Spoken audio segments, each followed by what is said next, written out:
Welcome back to Paranormal Patio. If you're just stumbling across this episode, you can find all of our other episodes on almost every podcast platform, except for Apple. It's a personal decision, and I never get tired of saying that. Tonight we'll be talking with the Haunted Mitten Podcast, but first, a past guest and future guest, Adam Tala, is here because we're doing something a little special.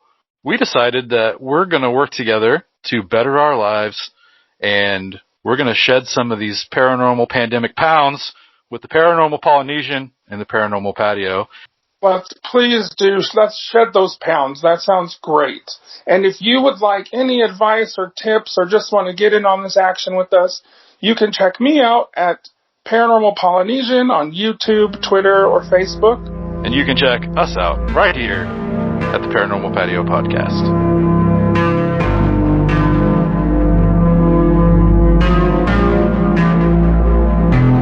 You're listening to the Paranormal Patio Podcast.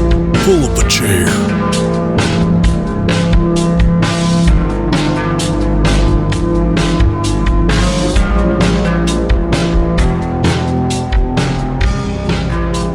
Welcome back to Paranormal Patio. As always, I'm Jason, joined tonight by the Haunted Mitten Podcast. And no, it's not what you think. It's not a podcast about a haunted mitten that you would wear on your hands. We've just had this discussion off the air. It is, in fact, not a Furby in a mitten. It is Haunted Michigan. My guests tonight, the Haunted Mitten Podcast, Chris Coburn, Kay Gray. Ladies, how are you tonight? Amazing. I was really hoping that you were going to say something about the Furby in a mitten, because I'm so sad that wasn't recorded. I couldn't leave it alone. I had to. Let's get started and just give my listeners a little bit of what your listeners have been listening to. What is your show all about? Maybe some highlights that you guys have had personally with the show, that kind of stuff. This was originally your baby. That's true. Well, originally this was a book. Krista and I have been friends and partners in the paranormal for years. I don't want to put an exact number on it because it makes us old. But originally we had this idea for a ghost book, and it started out with just Ann Arbor, Michigan, adjacent to where we live. And then it kind of expanded from there. I had been running a paranormal blog that I will not tell you the name of because it's terrible, for a couple years, and kind of gave it up because it just got, for many reasons, it got overwhelming. So I've set it aside. But I've been doing research and writing on the paranormal for ages. And Krista is an amazing researcher, a wonderful writer, and we collaborate really well together. So I brought up the idea, and I think, well, actually the book might have been your idea, Krista. Probably. Is it a book? It's Krista's idea. You know, we kind of did some preliminary research. We were pretty wishy-washy on it. We got together sometimes. And then, like 2 years ago, I think at this point, which is crazy to me to say, I just said, hey, what if we did a podcast instead? I listened to a ton of them, mostly in the paranormal and true crime genres, and it just seemed like such a more cohesive idea than trying to write this book, trying to get this book published, trying to distribute this book, and then trying to gain a fan base. And Krista already hosted Cinema Guano with her husband, which is a movie podcast about just like batshit insane movies. It's fantastic. So we already had, like, she had the know-how. Our local library had the equipment and the sound studio until recently. And it was just kind of, we already have some of the research. Let's go. Let's just do it. Who cares if anybody listens to it?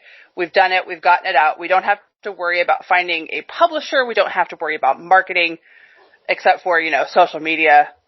This sounds like the way to go. And then I had to learn to audio edit, which is a completely different conversation. It's the worst. It's the worst. Yeah. Sorry to audio editors who probably love your jobs. You're sick people. Twisted. Yeah, I don't do any of the audio. I do the research, which for me is the really fun part. I love doing that. I love reading. Yeah. And I work for a library, so I can take advantage of their resources. Yes. So, yeah, that's been great for me. Yeah, absolutely. I have made terrific use of newspapers.com, ancestry.com, findagrave.com. Yep. Oh, bless the in my internet. personal research. Yes, Yeah. it's terrific. My This would library is not as good as the way your library sounds. So, congratulations to you. Yeah, we had a sound studio. In fact, they were in the process of rebuilding the studio when COVID hit and everything shut down.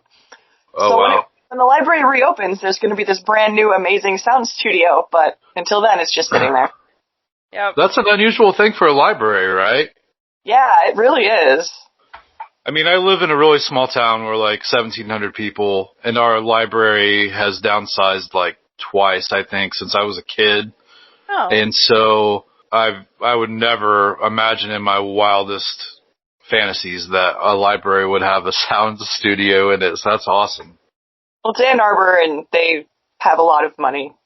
Yeah, sure. University of Michigan, yeah, they have money. Yeah, a lot of money and a lot of emphasis on intelligence. So they're going to put money into something like a library. Yeah, and with a university like that, yeah, they have to have a good public library. That's terrific. I have listened to some of your show. I think it's great. The last episode I was just listening to yesterday about Lansing. What are some of your favorite spooky stories going on up there in Michigan? I'm really partial to the ghost ship stories. I was so excited to work on that episode. They date back hundreds of years. Like, people are seeing the Griffin, which was the first ship built on the Great Lakes. That to me is fantastic. I love it so much. That's pretty cool. I'm more familiar with like the Chicago area, like Michigan. There's a lot of flying humanoid sightings going on there right now. Yeah, which there is one of my just favorite things. I know you guys focused a lot more on ghosts and hauntings and things. Do you get into other areas of the paranormal, like UFOs and cryptids and all that crazy stuff? Yeah, we have an episode on the Michigan Dogman out. I did see that, yes. Yeah. My favorite stories are the cryptids and the weird, and I love true crime and stuff like that. So yeah, we'll definitely have more on. There's a couple UFO flaps that have happened in Michigan that have been huge, and they're documented again by our library. Like, Krista did a project that was like labeling or something UFO reports. I can't wait to get more into that stuff for sure. We do have a Patreon. On our Patreon, I'll be doing more true crime stuff since our podcast wants to focus a little more on the supernatural and paranormal. Yeah, we definitely have to do the UFOs because in the 1960s, because that was just so huge. Oh, yeah. It's where swamp gas comes from. That was a different time. I wasn't born yet. I was born in 85. I definitely came up in the wrong generation. But all the high strangeness in the late 60s and early 70s is just terrific. It was everywhere. Yeah. And you don't have anything like it since, and I really wish it would come back. Oh, yeah. It was just the entire energy of the time. Everything from politics to UFOs was just, for some reason, whatever was going on during, both, two different halves of those decades just affected the planet somehow. Oh, absolutely. There were so many different UFO flaps concentrated all over the country. And then my favorite was all of the contactee and channeling things that were going on. Those stories you don't hear anymore. Like the Venusians were a very big part of our country for a few years. Oh, yeah. And I want that to come back. I want so much to have a Venusian contactee hit me up on Twitter and be like, hey, I have a story to tell you. Let me come on your show. That would be, I would be over the moon. I'd be out of my mind. I really want a piece of that. Any little piece would be terrific. Oh, I totally agree. Yeah. And I don't know what it is about the modern era. Maybe it's just, I don't know, I feel like there's a lot more skepticism bordering on cynicism these days. Maybe it's just a lack of like open-mindedness in strange encounters. But yeah, I would love for crazy stuff like that to happen. Like the Andreessen affair, just this woman, like these aliens show up in this woman's living room and she's totally cool with it. And her family is just frozen while they're having this encounter. And I think she made him a sandwich or something. Like, it's just, it's nuts. And yeah, you're right. Like, we don't really hear that outlandish of things happening anymore. Do you think it's still happening and people are just too, like, ashamed or embarrassed to say anything? Or do you think it just isn't happening? Maybe they're just going online. Like that's their vehicle of found me out. I'll see myself out. Have a good night. Yeah, I guess they're all on the subreddits that I frequent. That's probably where all those people are.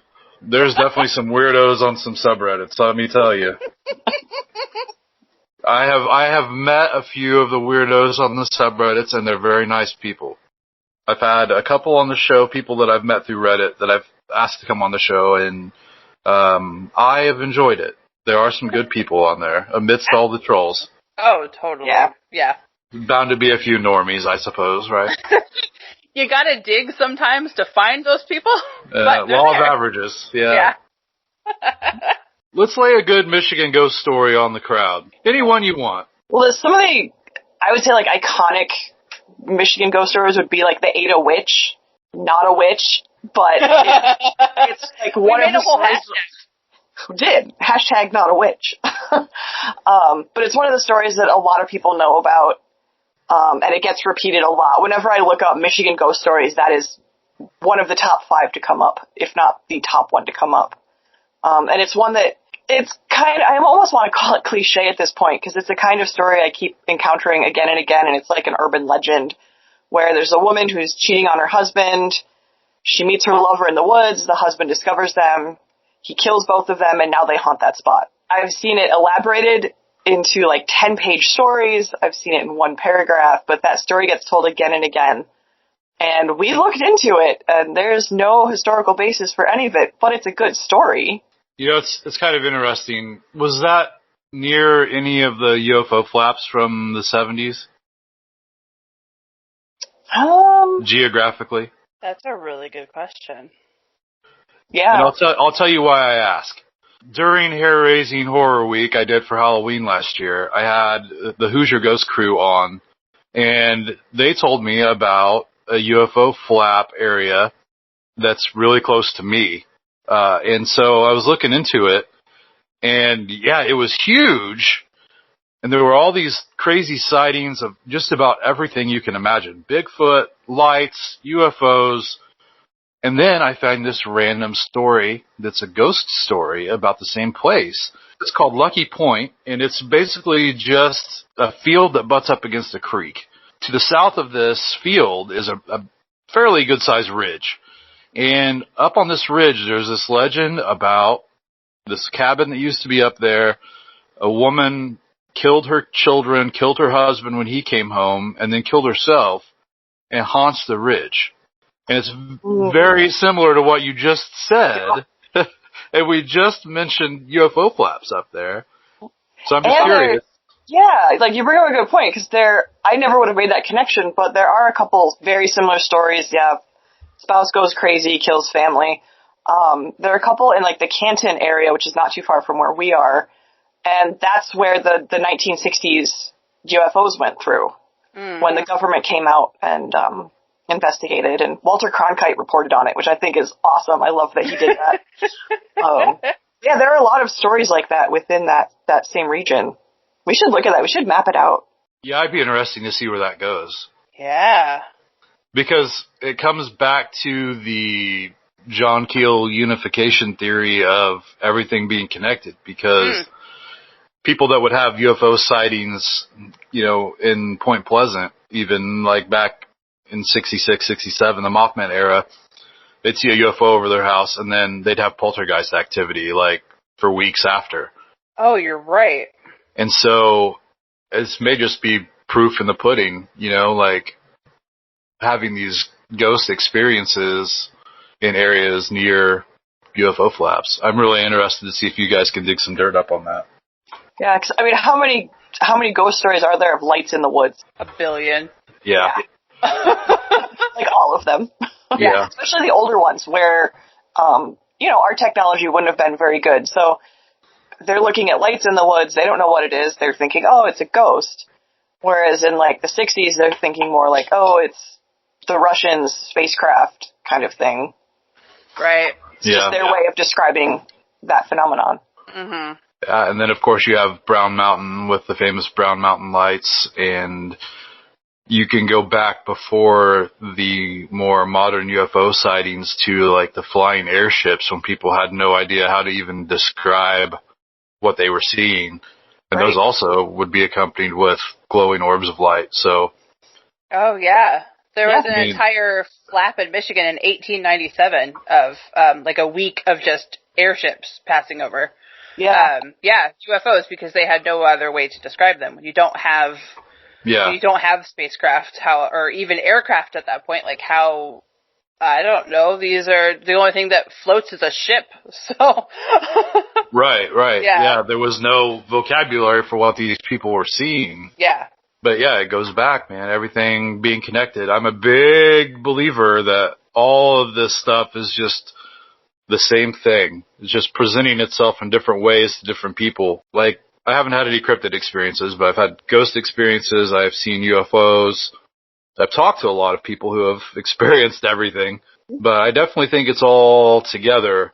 Go back to Keel was really the first time that I had come across that theory, and then it was really driven home in Hellier.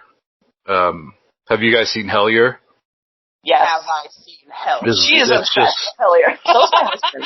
My husband is very so good. Hellier changed my entire perspective on life. Like, that's where I'm at with Hellier. Yeah, 100%. Yeah. We have balloons following us around now.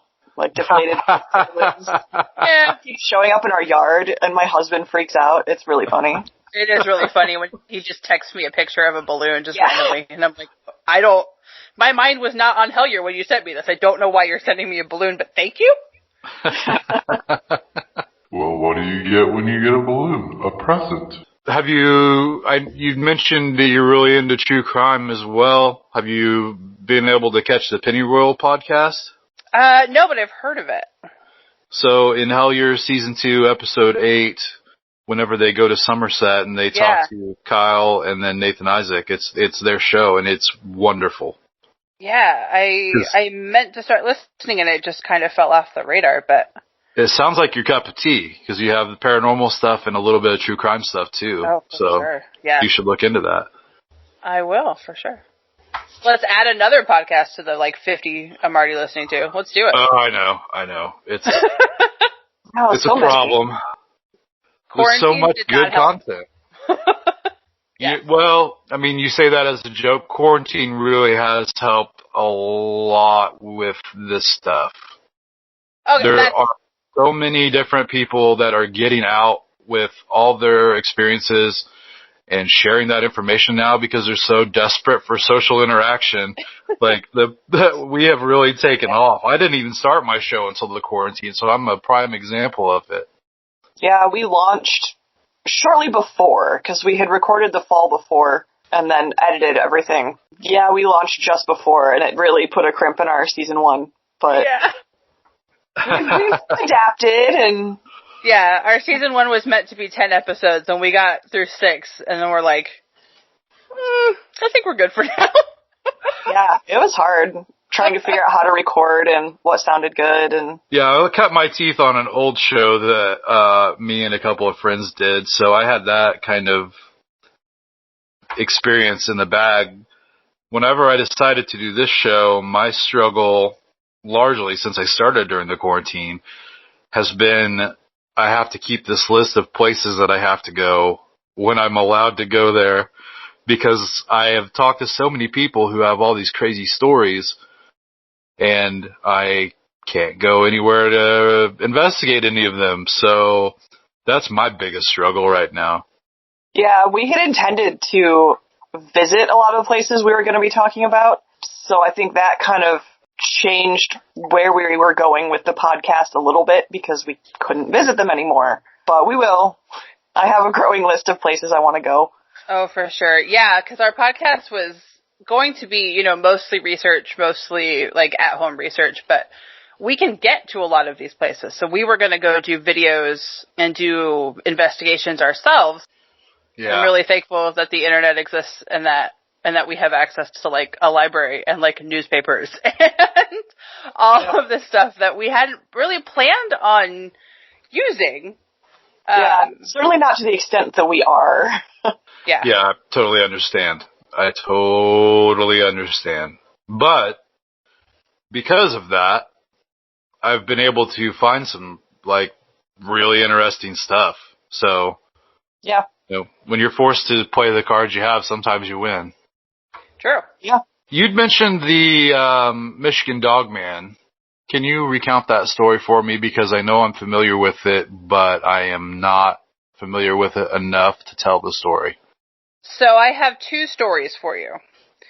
The first is from two lumberjacks in 1887 who were out in the woods and encountered this thing that they didn't describe as a werewolf. They didn't describe as a normal wolf, however big. It was half dog, half man. However, 100 years later, in 1987, Steve Cook at a Traverse City radio station releases a song called The Legend.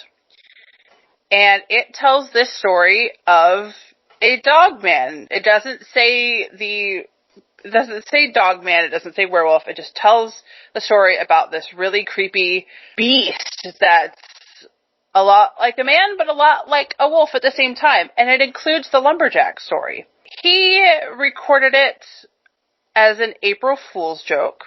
It's actually not a bad song. Like, they did a really good job production-wise. He hadn't expected all of the phone calls and letters that he got in the weeks afterwards from people who had heard the song and gone, oh, I saw this thing. I had an encounter with this thing back in the 70s, back in the 50s, whatever. And to him, he claims that he made this thing up entirely. It is just an April Fool's joke. This thing doesn't exist. But the sightings haven't stopped, and people claim to have seen this Dogsman, for 100 years before Steve Cook ever released his song. It's this mythic being that's, kind of central to Michigan. It's a small myth, but it is a legend in that there's so much to talk about and yet so little, because who knows if it actually exists, or who knows if people are seeing something else, or who knows if Steve Cook is really did make it up and people, are just having false memories or something like that. It's a really wild story without having too much fact to it. Maybe not false memories, but definitely putting it out there and people getting behind it. You kind of create that reality, which makes more people see it. It's something I've seen 100 times. And even whenever I had Alan Greenfield on, he told a story about him and Gray Barker in a hotel room, and Gray Barker calls the police to incite a UFO sighting over this canal that they were staying by as a prank call. And there were tons of these calls going to the police station that night about people seeing lights over this canal. So really, it just takes that suggestion to be put out there sometimes, and it just takes off. And it exists just by thought. It does. We didn't mention this on the podcast, but now that you've said that, it actually reminds me a lot of Slender Man or something like that. That's another good example, yeah. Mm-hmm. That whole double murder thing or whatever with the girls. Oh, yeah. That's weird. I don't think that was paranormal related, though. I think there were some mental health issues there. Yeah. But they go hand in hand, don't they? A lot of times, yeah. Yeah, you can. I mentioned pennyroyal earlier, and Nathan seems to be pretty adamant about the effect of schizophrenia and paranormal activity, and that people who are schizophrenic don't have a means to filter out all the different signals that they're receiving. And so for all the people who don't have schizophrenia, they look at them and say, oh, you're crazy. You have all these voices in your head or different personalities or whatever. But what they're really experiencing is they're being flooded with all these invisible, indistinguishable signals. And what they found in Somerset with this mental hospital really brings that full circle, because there was a lot of crazy stuff going on, and these people who were practicing these crazy magic rituals and using these schizophrenic people to channel divine beings really lends a lot of credence to the theory. Yeah, I used to work at a metaphysical bookstore, and it's been in that location for maybe 25 years. Plus, the building is from the Civil War era. That's when it was built. So it's got some history to it. And I've had a lot of customers would come in and just say, God, how can you stand that? And I knew they were talking about the energy. Some people would come in and say, oh, I can only spend a few minutes here, or I start getting a headache, or I start feeling nauseous. They would have different reactions. And I just I got what they were feeling. It does occasionally have a very heavy atmosphere, but I just tuned it out. I would come in every day and just consciously go, okay, background noise, go away. I'm building a bubble around myself so I can exist here. And a lot of people would come in and mention it. And what they were feeling, I don't know, but they were very, very sensitive to something. Let's talk about that for a minute, because that just hit home really hard. So I've talked about some ghost encounters I have had in my past on my show. I won't drag them back out. But the house where a lot of this happened, it was my girlfriend's house in high school. And this house, when you would walk into one particular room, they used it as a family room, it was just like somebody had pulled your feet under the floor. You were walking through just thickness and heaviness. The rest of the house wasn't really like that. It was just this one particular room. I don't know if it could be related to, EMF or some sort of crazy geomagnetic thing or what, but does that seem to be a common thing with a lot of the ghost stuff that you guys have researched? I do hear that a lot from people. I used to hear it all the time in the store, because I spent a lot of time there. I was there for 6 years, I think. But yeah, it just feels heavy. Sometimes if I felt a little too much, I would step back and be like, okay, look, store. Enough of that. Step back. I'm doing my thing here. And other people had mentioned doing that too. And then other people, of course, were like, what are you talking about? I don't get that at all. That's crazy. But other things would happen in this place. The lights would flicker. We would hear things. So something was going on there, and people were definitely keyed into it. The phones would always be messed up too. God, they still are. Sorry, I work at the same place. They still are. AT&T would come out, and they would test the phones. Nothing wrong with the phones. Their conclusion was, well, the phones are old. Well, they're standard office phones. There's nothing bizarre about the phones. But what was going on with the phones? They would emit a high-pitched screaming noise, which I've never in my life heard a phone do, except for this time. While you were on the phone, or when they were just sitting there? It was just sitting there. I'm minding my own business, and all of a sudden the phone starts screaming. In fact, it took us a while to figure out it was the phones that were doing it, because phones don't generally make that noise. Turns out phones don't scream. Yeah, the only way to get it to stop was if you went to one of the other lines in the building and called the main line, and then it would stop screaming. Weird. These days we get a lot of phantom phone calls. Yeah, I was going to say, it would ring sometimes and no one was there. That happened a lot. Yeah. Does it ever ring and someone is there that doesn't make any sense? Not in my experience. I got a couple prank phone calls, but, Oh, sure. But yeah, a lot of times I would pick it up and no one was there.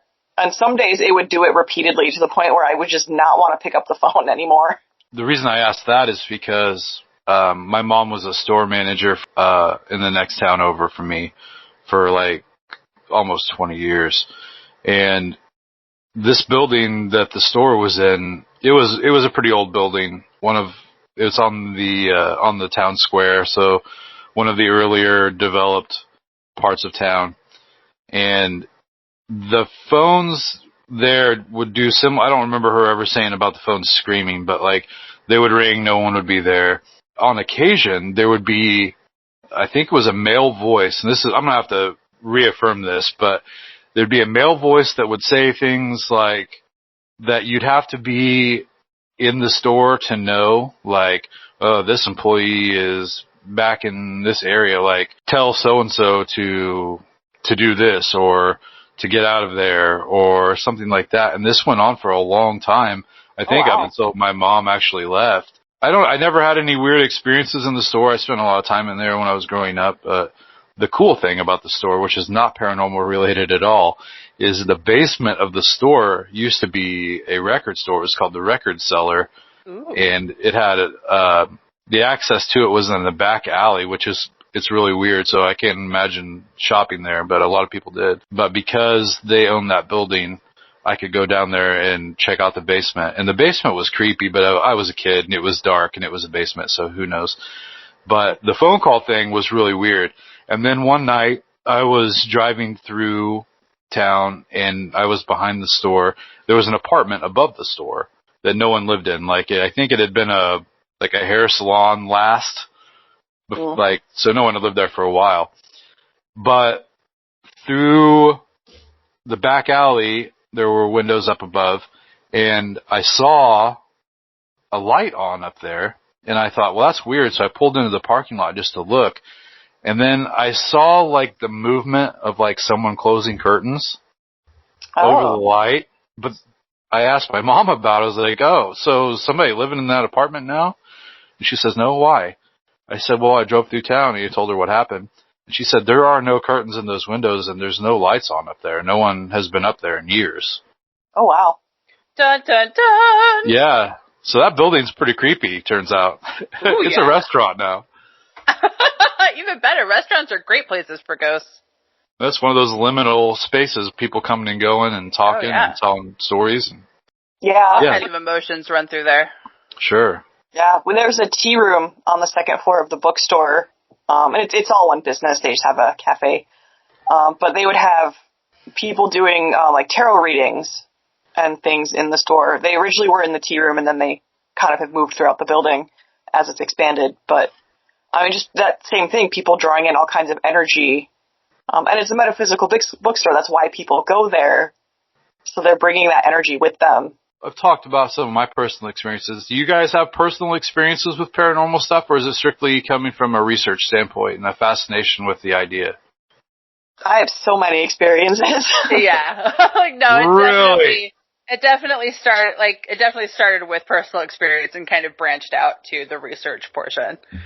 Mm-hmm. Lay some of that on me. I'm really interested to hear about this. I love personal stories. Oh my gosh. I believe that I grew up in a haunted house. I can't know for sure, and my family is my brother is now a believer, but the rest of my family is very dismissive of it. My earliest might be when I was coming home from Sunday school one day. Oh, and I grew up in California, so unfortunately none of this is in Michigan. I was coming home from Sunday school one day. The church was just down my block. Like, if you stood in my front yard and looked down the street, I couldn't have been more than 8, maybe 7. It was a different time in the very early 90s, and we could walk, and kids could have a little bit more freedom, so I was walking home by myself from Sunday school, so it's like, I don't know, noon probably, and I cross the street, and I look up in the sky, and there's this tube, and it kind of looks like a cigar, but it kind of looks like a cigar that has a periscope. And there's even little porthole windows on it. I can remember seeing, like, welds, like the place where the metal would have been welded together to create one solid piece. I don't remember seeing anything in the portholes, but it just kind of looked like an ocarina. Okay. It's a million years later, and it dawns on me. It looked like an ocarina, just like longer. My mom was super into the paranormal growing up, and I hated it, but she watched sightings, she watched Unsolved Mysteries, she watched the X-Files, all of that stuff. So I had a passing familiarity with the paranormal, even though every time she turned on one of those shows, I left the room. So my first thought was genuinely, that's a UFO. And it freaked me out. I'm like 7 or 8. I'm walking home by myself. Who cares if it's a super sunny, clear day? Aliens. So I ran home down the street as fast as I could. My dad was in the front yard washing the car. And I get there and I just stop and I'm breathing so hard. And he asked me what was wrong or was anything wrong. And I didn't actually answer him. I just looked back up into the sky where I thought the thing should be, and it wasn't there anymore. And I was like, you know what? Maybe we don't need to talk about this. Maybe this is just something we keep to ourselves forever. And I don't remember anything else about the day because I put it in the back of my mind, and then that was it. We're done. Probably my earliest. Mine goes back even earlier than that. I was going to say, Krista, I think you have one way earlier than that. Yeah, this literally is one of my earliest memories because I had to have been about 3 when this happened. And I also, like, my mother says we grew up in a haunted house. Well, I lived there until I was about 4.5. On our Patreon, actually, I interviewed my mom, and this is one of the stories we talked about, because my mom was also always into sightings and all of that stuff, too. But I was right there with her. I was totally fine with it. I was also a little bit older. But when I was 3, at Christmas, I woke up very early in the morning. It was still dark out. And of course, I'm a little kid. I'm really excited about presents. So I wanted to see if Santa had come yet. So I creep, to my bedroom door and I peek out the door into the living room. Our bedroom was right off the living room. And I see this large black mass. Like, it didn't even look like a shadow. Like, it was hovering in the air. And it was rummaging in our Christmas tree. And it was rattling the presents because I could hear the presents moving. So I thought, okay, that's weird, because it was just this dark, black mass. And I was like, well, maybe it's my parents, maybe it's my dad. So I closed the door and I went to the bathroom, which was a Jack and Jill bathroom. So I went through it to my parents' room. I was like, okay, there's my dad, there's my mom. I go back into my room, there's my brother. All of the people are accounted for. I go back to the door, look in the living room, and this mass is still there. And then I get terrified. And I run back to bed, I jump into bed, and I put the covers over my head, and I think, like, maybe we're being robbed. Like, maybe that's a burglar or something. Because it was really, really scary. Because I was only about 3-4 years old. And then I was the last one actually to wake up in the morning. My parents had to wake me up to come get the presents.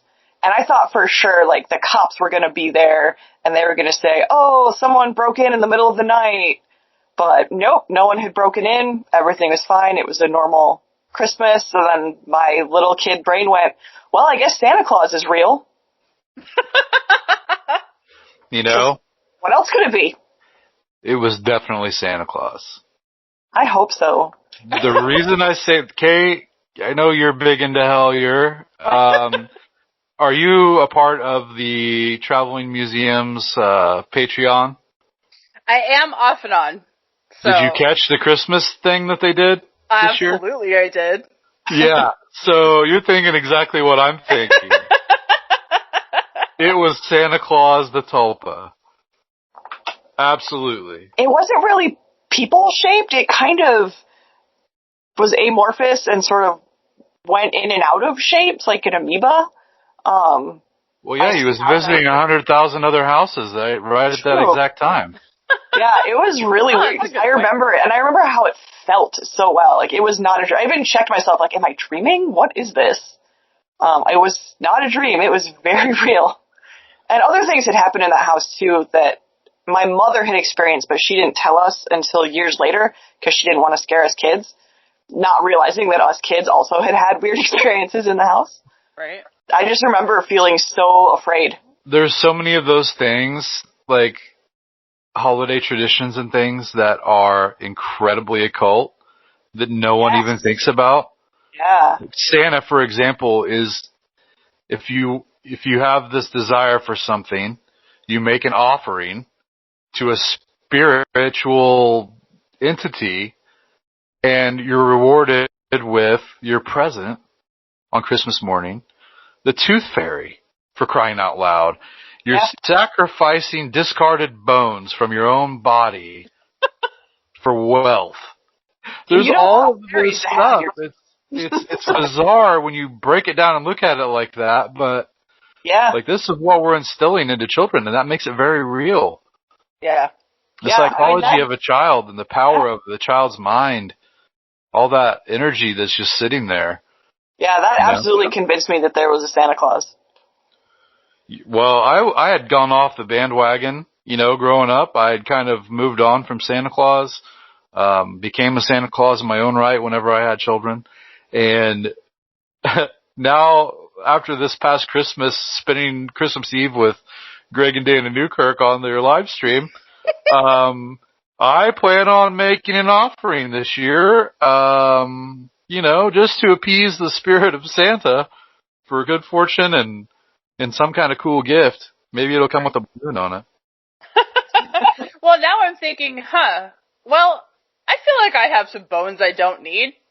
I have some wealth I do need. Yeah, right? Just take this toe here. What can I get for that? Yeah, it's fine. It's a pinky toe. Who needs that? It's fine. Just a little metatarsal. A little bit of wealth. It's worth $5, right? Yeah, it's fine. Yeah. That's a coffee.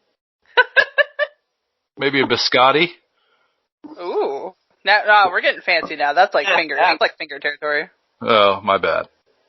They are a finger food after all. Oh, but I'm. Oh, that's terrific. What else would you like to talk about while I have you here? Oh my God, anything. I'm so happy to talk to, I'm happy to just have, human interaction. And B, human interaction that involves the paranormal. I don't really get to talk about that often. There's not, a ton of people in my life that are willing to sit down and have that conversation with me. That doesn't end with, oh, you're so cute. Yeah, I've made a lot of friends with the show, and I'm blessed to be able to hit them up any time of the day and be like, hey, here's this weird thing I'm thinking about, or, hey, tell me about that time that you did so-and-so, or such and such, I should say. Doing so-and-so puts a whole different implication on it. To make these connections with like-minded people and to be able to share this stuff, because like you said, there's so many people that aren't into it. Yeah, and the thing I miss about the bookstore is, I could talk about ghosts or aliens or interdimensional beings, and everyone would just be like, yep, okay, cool. And at the library, not nearly as many people are into that. So sometimes I'll say something and I'll get weird looks. I'm like, oh, right. Yeah, most people don't have any idea. Okay, sorry, ignore me. Yeah, the first time I told my boss about the alien cave base in the area he was going for vacation, he kind of looked at me funny. Yeah, even talking about the 1960s UFOs, my coworkers are like, what? I'm like, no, it's on our website. We have a whole thing about it. Walter Cronkite talked about it on national television. I'm not that weird. I'm not that weird. You can find it on YouTube. Right? I'm gonna look it up. Oh yeah, no, it's great. He was a fantastic reporter, but he's obviously doing it with a little humor because, he's used to reporting on a lot more dire and serious topics than UFOs. Yeah. So it's nice to see him, getting to have a lighter subject. I guess. Speaking of reporters and paranormal, here's one for you. This is a little gem I'm going to dust off. Uh-oh. So about an hour or so north of where I live, there's a little rundown nothingness that used to be a town called Ashmore, wherein there lies an abandoned building that was formerly I don't know if it was an asylum or a sanatorium or something along those lines. And it's called Ashmore Estates. Have you heard of Ashmore Estates? Yep. Okay. So, several years ago, well, let me preface, this place is supposed to be incredibly haunted. Incredibly haunted. And so several years ago, the news station out of Terre Haute, Indiana, the weatherman, of all people, is put on this program that they're going to have a team of skeptics and a team of believers spend the night in Ashmore Estates with cameras and audio and the whole shebang. They're going to do a whole investigation. And it was on Halloween night, and they kept, like, on the station, they would keep going back and, like, getting updates and things like that, right? Mm-hmm. The weatherman's name is Kevin Orpert. And Kevin Orpert is, like, 4 foot tall. He's just this little old man. Always wears a bow tie. Like, he's adorable. So he's on the, I want to say he's on the skeptic team, but I don't remember. He may have been on the believers team. It's not really that important. Because in the middle of this investigation, he's sitting on a chair or a bucket or something at, like, a computer, and he gets hit with this invisible force. It knocks him onto the floor and, like, separates his shoulder. Oh. And there's an earlier episode of Ghost Adventures where they go to Ashmore Estates, and they actually bring Kevin Orpert onto the show. Oh. And he tells the story, and he is shaken up about this place. Like, it deeply affected him. And I really want to say he was on the skeptic side. I really do. But anyway, yeah, this place is supposedly really creepy. And you had a weatherman for the news outlet, you know, going in and Walter Cronkiteing it up and getting his shoulder broke. Oh my gosh. I haven't seen the Ghost Adventures episode of that, but I'll go find it. It's got to be somewhere I have access to. Yeah. Yeah, I think I found it whenever I watched it. It was probably on, like, Netflix or Amazon for a stint whenever they had old episodes on. Oh, it's yeah. Probably on Discovery Plus now because apparently that's what they're doing. Oh. It seems like all paranormal stuff is moving to Discovery Plus. And I'm good with it. I don't want another subscription service. No, that's true. I don't want that part. But I'm like, yeah, that's fine. Let's just stick it all in one spot. That makes it way easier. Yeah, if you have it all in one spot for me. Yeah, I mean, growing up, Discovery and TLC were like my go-tos because that's where you could find all of these shows. It was great. Yeah, and then in the past, like, 5 years, the Travel Channel has just turned into the Paranormal Channel. Yeah, yes, they really have. Yeah, whenever we travel in the hotel room, I'm like, find Travel Channel. Yeah. Find where all the Discovery networks are, because one of them is going to have a ghost something. Not anymore. Yeah, apparently not. It's weird. It's the future. I suppose I should just get on board, but for no more than I watch TV, I have a hard time justifying it. Yeah, same. Yeah, I haven't had cable in years. So it's like almost a treat when I go and stay in a hotel. I'm like, oh, cable. Oh my god, commercials. Weird. Yeah, all these channels and nothing to watch. Yeah. Flip it over to travel. I got to get my ghost on. Right? That's exactly right. Especially if you're in a hotel, because with us, chances are you're staying in a haunted hotel. We have tried, yeah, a few times. I'm not big on staying in haunted places because I do feel like I'm sensitive to a lot of things. I have ADHD, so it makes my brain just sensitive to everything. There is all the stimulus in the world coming at me. So I'm not always big on staying in haunted places. I can visit, but I don't really want to sleep there. If it's not too personal, what's that like when dealing with paranormal stuff? It's very distracting. It's like I'm trying to pay attention to everything at the same time. Which it can be kind of paralyzing in a way where I'm just kind of sitting there just absorbing all of this weird stuff. Do you feel like it makes you more of a magnet for weird stuff? I've had people tell me that it does because weird things happen when they're around me. But in a way, to me, it's normal. Like, when people tell me stories, they'll say, oh, this is the craziest story you've ever heard. And I'm like, I doubt it. Try me. I'm sorry, I didn't mean to get too personal. It was fine. Interesting. Yeah, it's like if my husband is watching something and I'm trying to read, I can't because I'm absorbing what he's watching and I'm trying to read, and like the stove is bubbling and I'm just aware of everything that's happening around me at all times. Mm-hmm. And it can be overwhelming, but if you're really trying to hone in on something, it can be very useful. I'm very sensitive to smells, so I've noticed like over the past year, I'll smell things that nobody else can smell. When my grandfather passed away last summer, I didn't know he had passed away yet. My mother hadn't called me. And I smelled chlorine, like a pool. And he had a pool. And growing up, we would always go up there to go swimming. So I'm just like sitting in my backyard smelling chlorine. I'm going, what? Where is that coming from? Because nobody around us has a pool. And it was so strong. And it didn't occur to me at first. I was just like, oh, chlorine, oh, pleasant memories. And then the rest of my brain caught up to me and went, wait a minute. There's absolutely no way you should be or could be smelling chlorine right now. And then a couple hours later, my mom called and told me my grandfather had passed. So, like, weird things like that will happen to me.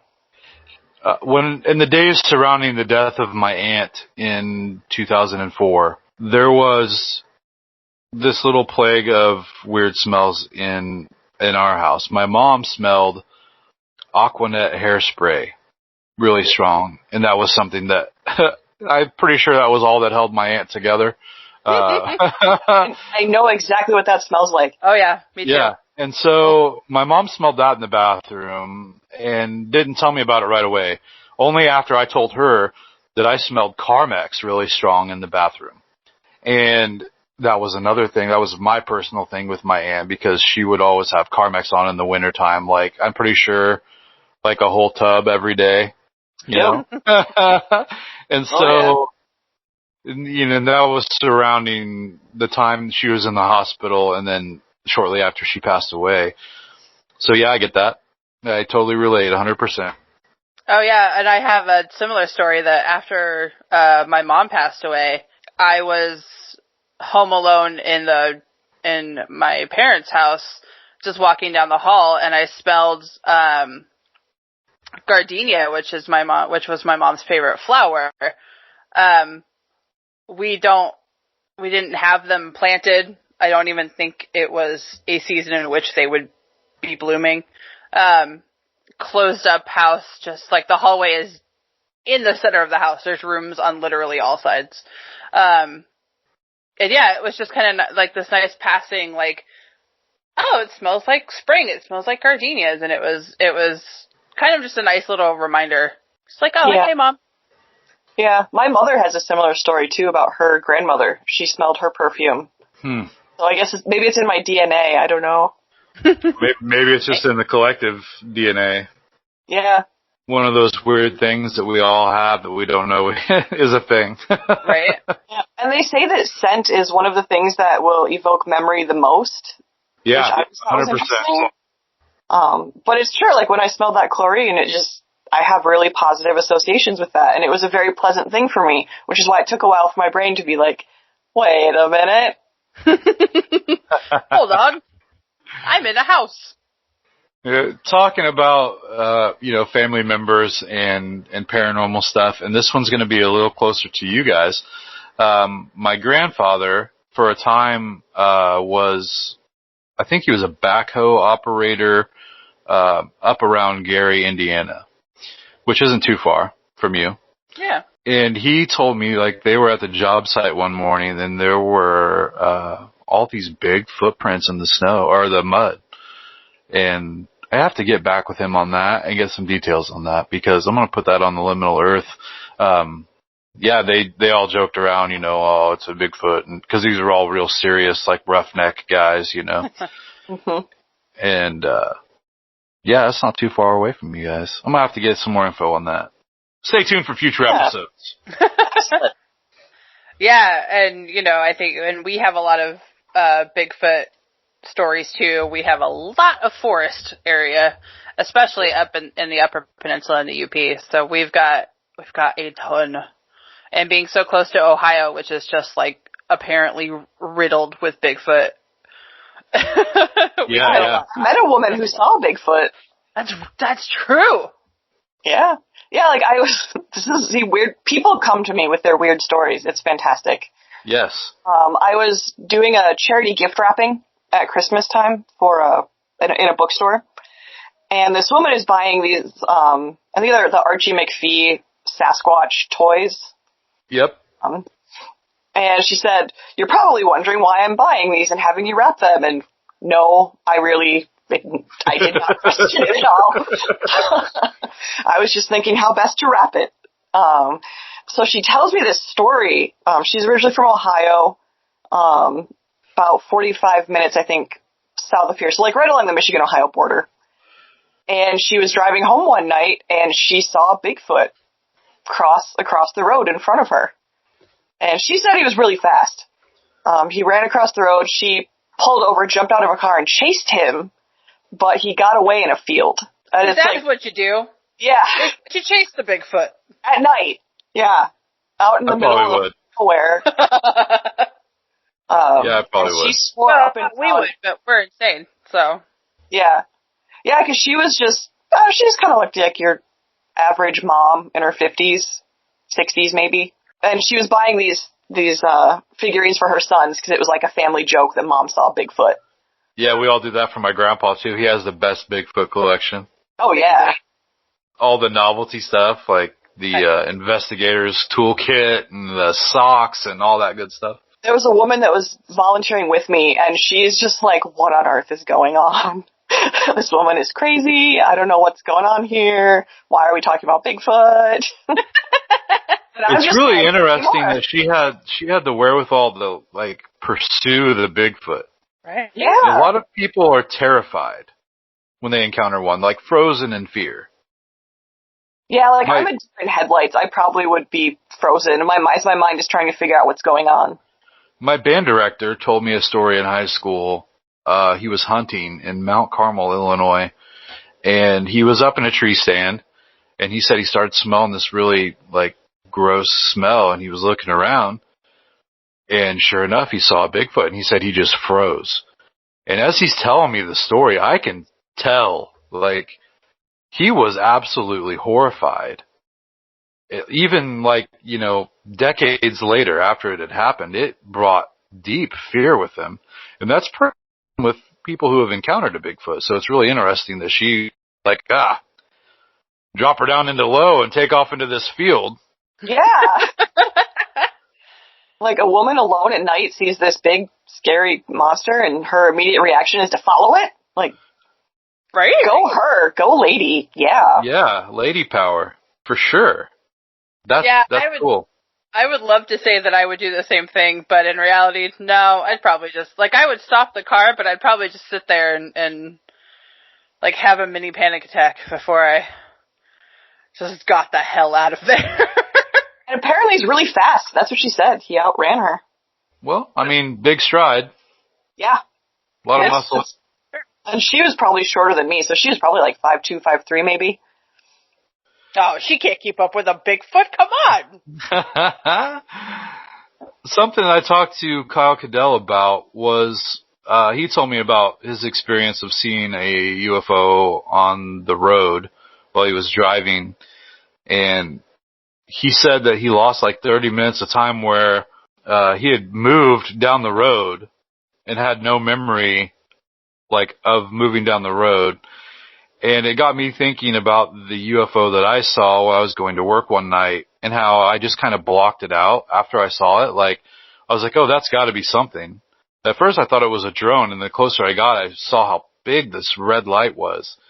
And it just crossed over the highway, and I drove past my exit to work, and I was like, I'm going to go see what this is. And by the time I got there, there was no sign of it whatsoever.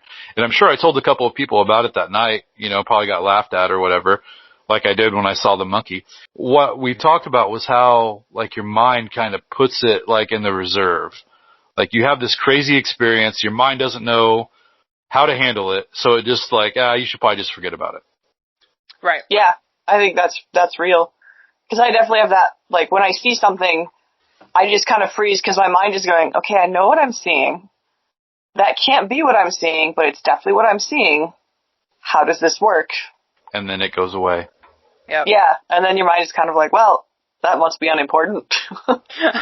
Well, the mind, it wants to protect itself, and your mind knows that being insane is probably a bad thing to survival. So it decides that, you know what, that's not something that we need to deal with.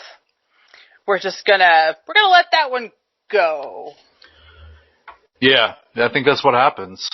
Yeah, it tries to inject that rationality. Yeah. Yeah, I wonder how much I would have forgotten if, like, my mother hadn't been open to that kind of thing. Sure. Like, I could tell her the weird stuff that happened to me, and she would listen, because weird stuff happened to her, too. And that's the, good thing about meeting all these weirdos, with my show. I would say weirdos as a term of endearment. Oh, yeah. Because you, goes back, you make the connections, and you have people you can talk to about it all the time. Yeah. Which is not something that I really had growing up, so it's pretty great. I think it's kind of rare for kids to have that kind of relationship with someone older to talk about the weird stuff, because they are more open to it. And I would say that, closing off our minds is a learned skill. Yeah. To help us out when we're older, to help us out filter all of those energies and all of those things that we're seeing and feeling and hearing. But it's a rare thing, and I think it's super important for the development of, I don't necessarily want to call it psychic ability, but just the paranormal awareness. Yeah, paranormal supernatural awareness. I think it's really important for kids to have that kind of outlet, which I think has turned into the internet instead of going to adults. Because you have access. Totally fine. Yeah. Their age. Yeah. But yeah, it's super, I'm really hoping that future generations have more awareness and more open-mindedness towards these kinds of things, just because especially now, I think the stigma against talking about this stuff is going down, because we're able to find our own communities like this, like what we're doing right now, in which we talk to each other about the weird shit. Yeah, I don't want to get too philosophical, but, the generations to come, we have all this interconnectivity now. And couple that with, what you had mentioned, it's no longer really taboo to talk about paranormal stuff. It's on television every day. Yeah. Well, until Discovery Plus came out. And, yeah. And so, hopefully it's different moving forward. And I think it'll cause more activity to happen, or at least definitely almost all activity to be reported some way, to somebody. Yeah. My father was really into science fiction when I was growing up, so aliens, heck yeah, of course they existed. They would have to. And I had seen, a weird light when I was at my grandparents', and at first I thought it was just, a plane or something, because it was moving, but it was just kind of chilling. And then all of a sudden it shot off upwards. And I told my dad about it. He's like, yeah, that could have been aliens. I don't know. So, having that kind of environment, anything was possible. Literally anything was possible. So, yeah. Not too many people probably have that. No. My grandmother would always talk to me about how she didn't think it was possible that we were the only intelligent life in the universe. She wasn't really a paranormal person, per se. But growing up, we would often talk about UFOs or aliens and things. She didn't get too wild about it because it's a generational thing, but that really fostered, my interest in it growing up. And of course, I was blessed with Ghostbusters. Prime time. I had the real Ghostbusters cartoon, which was terrifying in retrospect. Some of the things that were on the real Ghostbusters. I've bought the DVDs for my kid, my oldest kid, whenever he was, 4 or 5. I'm thinking, This is about the age I was whenever I was watching it. It was great. And we're watching it with him, and I can just see the horror on his face with all these crazy stories that they got into on that show. And I'm like, what have I done? I've probably scarred this poor child for the rest of his life. And here we are today. He's 12 now, and he just asked me last week if I knew about lucid dreaming out of the blue. Oh, wow. And I said, yeah, I know a little bit about it. Why do you ask? And he said, well, I found this YouTube video, and I asked Mom about it, and she told me I should ask you about it, because you'd probably be able to talk about it. And, yeah, we had a brief, non-deep chat about it, and he's like, I've been trying to do it since I saw this video. I said, well, you keep it up, man. Let me know what you get. Yeah, that's great. I told him about a couple of lucid dreams that I had. My kids know that I'm weird, that I'm into weird stuff. They know I do this show, but they don't really have a grasp on quite how weird I really am. You know, very few do, but I hope when I get a little bit older and I can introduce them to some crazy stuff that they'll appreciate it, and they'll know that they can tell me all this stuff that hopefully they get to encounter in their lives. Oh, totally. Yeah. Yeah, it was really through watching, like, sightings was a big one when I was younger. It was through, like, watching that with my mom that would kind of foster conversations with her. And then she would share things with me, and then I felt open to sharing things with her. Sightings was such a great show. It really was. That needs to be streaming somewhere. We need that. I want to say it's, and I don't want to, like, incriminate myself or anything. I want to say it's on, like, Daily Motion. Oh, well, at this rate, it's probably on the damn Discovery Plus. It probably is. Everything else is. Just add sightings. Let's do it. Or bring sightings back, like they did with Unsolved Mysteries. Yeah, I think that would be fantastic. I think it would do really well, too, just because there are all these paranormal shows. There's Hellier. Like, a sightings modern show would be amazing. I think they do really well. I think so, too, as long as they stay kind of true to form, so to speak. Yeah. And a lot of these shows that are, you know, throwback shows that are coming out, like there's this ridiculous new Saved by the Bell show, which is not paranormal at all, but like it's just a parody of itself, and they're making fun of itself. Like, you have to stay clear of that, like, nostalgia thrill. And just focus on what made it great, and it would be great. It'd be awesome. It needs to be legit. Yeah, I think it would do really well, too. Maybe we need a Haunted Mitten show. Done. I've thought about it now that I have my fancy webcam provided to me by my work. With a friendly mascot, robotic hand that moves and dances and talks. I'm going to have nightmares about that now. I hope so. And I want you to tell me about them. I am fascinated with nightmares, especially if I can instill them into someone. Oh my gosh. Deep into their subconscious and their psyche and freak them out. It won't be hard because I would say 90% of my dreams I would classify in the nightmare category, so. It won't be difficult. I have my monster dreams, but I don't consider them nightmares. I just am into some weird stuff. Fair. I had this crazy ghost dream one time. Oh my gosh. I worked as a maintenance guy at our county hospital for a couple of years.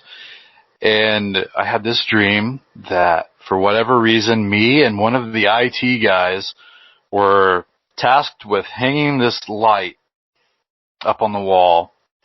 And the hospital has, like, the drop ceiling that, like, every modern building has, you know, with, like, the metal grid work and then the ceiling tiles that just kind of fit in. And we had to go up above the drop ceiling. But up above the drop ceiling, there was this attic, which is, you know, physically impossible. Yep. And this attic was full of all this just junk just piled up everywhere. And I'm up on this ladder with just my head poking through the ceiling. And the other guy is, like, on another ladder, and he's all the way up in the attic, and he's working on this light. I guess I'm just there for moral support. I don't know. And I notice there's this old, like, diner booth that's sitting in this attic. It's like, well, that's really out of place and weird. Why is that up here? And then I notice there's someone sitting at it. And I'm just fixated on this person, is this old man. And eventually he notices me, and he turns really slowly and looks right at me. And he starts scooting out of the booth and gets closer and closer to me. And he gets all the way down to where his face is right in line with my face. Like I could feel his breath. And then my girlfriend at the time woke me up because she thought I was having a heart attack in my sleep. I guess I was breathing so hard and my heart was racing. She said she could feel my heartbeat in the bed. Oh, wow. And that was the last scary dream I had, and that was, like 13 or 14 years ago. Oh my God. And now, if I have a dream that's along those lines, I'm just absolutely fascinated by it. I'm not scared of anything anymore. Not paranormal anyway. Yeah, I can see why you wouldn't be. Yeah, with something like that. I had a dream that I call my ghost lady dream. And it was, I think I dreamt I was at work or something, or was doing something mundane. And this woman who I knew in the dream was a ghost, she'd recently passed away, and she like kept coming after me and was hounding me. And I was trying to ignore her, but it's a dream, so I couldn't get out of it. And finally I was like, okay, ghost lady, you're not going to leave me alone. What is it you want? And she wanted to tell me her story of like when she was, I think like a teenager, and she had kind of had this encounter with a guy, and then they never saw each other again. And she wanted me to like tell her story so that hopefully like he would find it and know that she had been okay. And then I woke up and I thought, was that like an actual person reaching out to me knowing that I write stories, or what the heck was that? And I did start writing down her story, but I never finished it. Sorry, ghost lady. Oh no. You better get on that. I should. It was really interesting, but also there were elements of the story that I'm like, I don't know if that was appropriate. But I'm nervous for you for not having finished it. Yeah, it was so bizarre that she like specifically was hunting me down. She wanted to tell me this, and she wanted me to tell her story. It was so bizarre. And that's the only dream I've ever had like that. I know that you don't know me from Adam, and you don't owe me anything. But please, for the sake of my sanity, write that story. Because I'm going to be worried about you. And so that needs to be put out. And collectively, you also need to make your Furby mitten. And then we'll be square. Like, that's all I have for you. That's all I need. All right. Like, I know how the story ends, so it was a complete story. She told me the entire story, and we were done, and I woke up. Like, well, it ends with you doing what you said you'd do. You gotta write this stupid thing. Don't leave the ghost lady hanging. It's the line in the sand. You're toying with forces you can't comprehend the severity of here. I'll let you know when that happens. Yes. I totally was just reminded about when I had this dream when I was super young. I have no idea. I fought the devil and won. Good job. Right? Yeah, all right. And it was like, so like the devil just okay. So first of all, I had this super creepy doll growing up that used to sit and like that sat on a chair in the corner of my room. And I don't know if anything was attached to it or if it was like sentient, but it was like 3 feet tall. And I had it when it was like, when we were the same height. It had this like ratty, gross brown hair and these eyes that just like bored into your soul. So in my dream, the devil in red with horns, tail, hooves, the whole pitchfork, everything, came out of the corner that this chair and this doll sat in every day.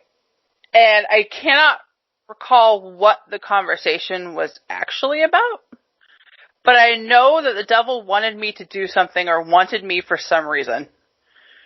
And little, I don't know, like 6-year-old me or something was like, no, what? I don't owe you anything, giant devil creature that's like towering over me in my own bedroom with flames. And like I said, I don't remember the conversation, but I know that I essentially won. Like, eventually, Devil Dude gave up and disappeared back into that corner. And, man, I still hate that room. A friend of mine from work just told me a couple weeks ago about this crazy dream that he had, that, like, in his dream, when the dream started or whatever, he was laying in his bed and his wife was in, like, this, I don't want to generalize, like, some sort of Native American garb, and she had, like, a little stick drum and, like, this big headdress and stuff, and she was telling him that he needed to get all of these spirits out of him. And she starts doing, like, this tribal exorcism thing on him, like, chanting and shaking this drum at him. And Michael Jordan walked out of him. And then, like all these people that he recognized and knew, like, just, like, left his body. He's like, so what do you think that means? I'm like, hey, I don't know, man. Like, I just kind of want this conversation to be over. So I said, maybe you just need to work on being yourself. Because it sounds like maybe that was it. Maybe that's the message. Right? You're letting other people affect your personality too much. Like, you need to just focus on you for a minute. Yeah, you're focusing too much on outside sources. Focus inward. Yeah, or something. I have no idea. I don't know anything about dreams. No, I don't either. Just, little things I've read whenever I've had a weird dream. Yeah. Yeah. Like, oh, what the hell does that mean? Means nothing what someone else interprets their dream to mean. It doesn't relate to your life whatsoever. Unless Michael Jordan walks out of your body while your wife is performing some strange tribal ritual to exorcise the spirits from you. I'm pretty sure that just means you need to be yourself. No. Yes. Good luck looking that dream up and finding the interpretation from somebody else on that one. Like, dreams are really personal, because, like, what Michael Jordan is to that person is not going to be what he is to me. Yeah. Well, like, yeah, interesting. Well, let's take a few minutes here before we finish up and tell everybody where they can find the Haunted Mitten, a brief generalization of what the show's about, and then we'll tell everybody good night. Yeah, Haunted Mitten is basically about all of the haunted and weird stuff that goes on in the state of Michigan, both lower and upper peninsulas. We don't want to forget our friends in the UP. We have a different subject every 2 weeks. We've done everything from witches to bridges to individual buildings to universities. It covers just everything weird that happens in the Mitten State, not the Furby Mitten State, just the regular Mitten State. I'm going to send a letter to your congressman about that. Ooh. Nothing will happen. Don't worry about it. Oh. Hey, I'm from Illinois. I get it. Like, Yeah. we're a mess down here. Hey, political jokes. You can find us basically anywhere you get your podcasts. I think I have added us to the entire range of places that I know of. Anywhere that does rates and reviews would be great. If you want to give us that little 5 stars. Twitter, Instagram, Facebook at Haunted Mitten. We are on Patreon. Haunted Mitten, maybe Haunted Mitten Podcast actually on Patreon. We're gaining the speed, and especially when we stop actively recording, because it does take a while to write scripts and things, then our Patreon will pick up a little bit more because we will have the extra time set aside. So I'll be doing some true crime articles. We would really love to start doing like once a month live streams. We just need the people to join us to do it. Krista has read some ghost stories. We have some extra interviews up there. It's pretty cool. That sounds awesome. Well, thank you so much for joining me in the Paranormal Garage this evening. It has been an absolute treat. Both of you are just so charming and fun to talk to. I've had a lot of laughs. I had a lot of good creepy stories going on. It's been great. So thank you so much for coming on. Well, thank you so much. Yeah, this was really fun. I like talking to people about weird stuff. Oh, totally. Yeah. What I'm here for. Yeah, let's chat anytime. This was awesome. Thank you so much for having us on. Yes, absolutely. And we look forward to seeing how that Furby mitten deal goes down. Time to go to eBay. I've been Jason, my guests tonight, Krista Coburn and Kay Gray from the Haunted Mitten Podcast. Check them out. Join up on their Patreon. Do all the good stuff. Leave some reviews and some ratings for them. And hopefully we'll have them back on in the future and we can continue this conversation. So with all of that said, I bid you adieu.